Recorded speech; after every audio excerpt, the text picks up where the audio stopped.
Karamihan sa atin, pinipili yung path na tingin natin praktikal. Dahil ang sinabihan tayo na yung mga gusto nating gawin ay masyadong hindi makatotohanan, na masyadong risky at walang mararating. Doon tayo nagsisimulang panghinaan ng loob, matakot sa realidad, na miski subukan man lang natin, hindi natin magawa. Kaya ngayon, challenge namin yung sarili namin na gawin yung mga bagay na kinakatakutan namin. Mga bagay na akala namin hindi namin kaya. Ginagawa namin to hindi lang para mawala ang takot. Ginagawa din namin to para matuto kaming magtiwala sa sarili namin. Gusto naming maging inspirasyon sa mga taong mahihina ang loob, sa mga taong takot, at sa mga taong puno ng pagdududa sa sarili. Papatunayan namin na magagawa ng kahit sino ang kahit ano.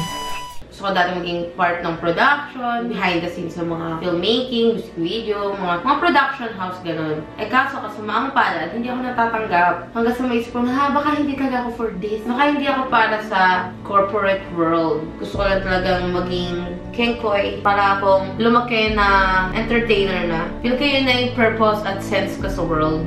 Kahit naman mukha madali, tapos puro saya-saya, kaya hindi siya considered as job, as work, kasi sariling sikap lahat. From ideas, i-shoot mo, i-edit mo. Parang one-man production ka talaga. Hindi siya yung typical job na parang ang stable job or work is yung corporate, mga nasa office, company. Kaya yung art industry dito, underestimate. Wala akong alam sa YouTube kasi nga, tita sa paguna.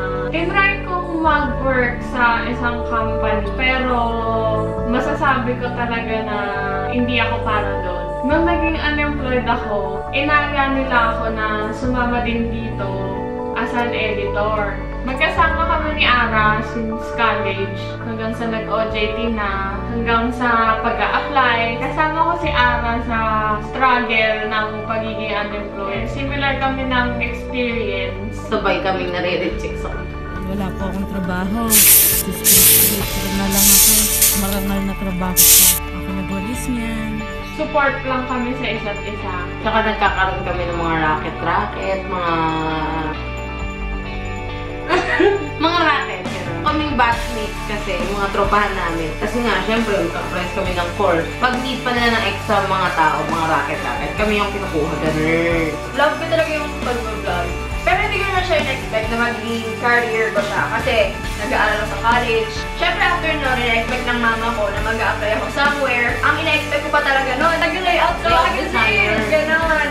Ganon yung gusto mong maging work. Pero hindi ko talaga in-expect. Buong buhay ko, never ko na-experience na magkaroon ng own space. Knowing me, mahilig talaga ako mag-accumulate ng mga bagay-bagay. Tapos nung naging YouTuber ako, ang dami nagpapadala ng products, items. Sobrang saya naman sa feeling nun kasi na-acknowledge ka. Pero dumating na ako sa point na sa sobrang dami nagpapadala, parang sobrang ganun na yung feeling ko sa bahay. Ngayon, nagkaroon na ako ng chance na makakuha ng own place. Tapos niyaya ko sila to create things. Tapos ito na, yun. Huwag tayong magpakulong sa mga takot natin dahil once na magawa na natin, iba yung saya, yung fulfillment, at doon tayo magsisimulang mag-grow. Walang sigurado sa mundo. Walang masama kung susubok tayo ng mahirap o ng bago.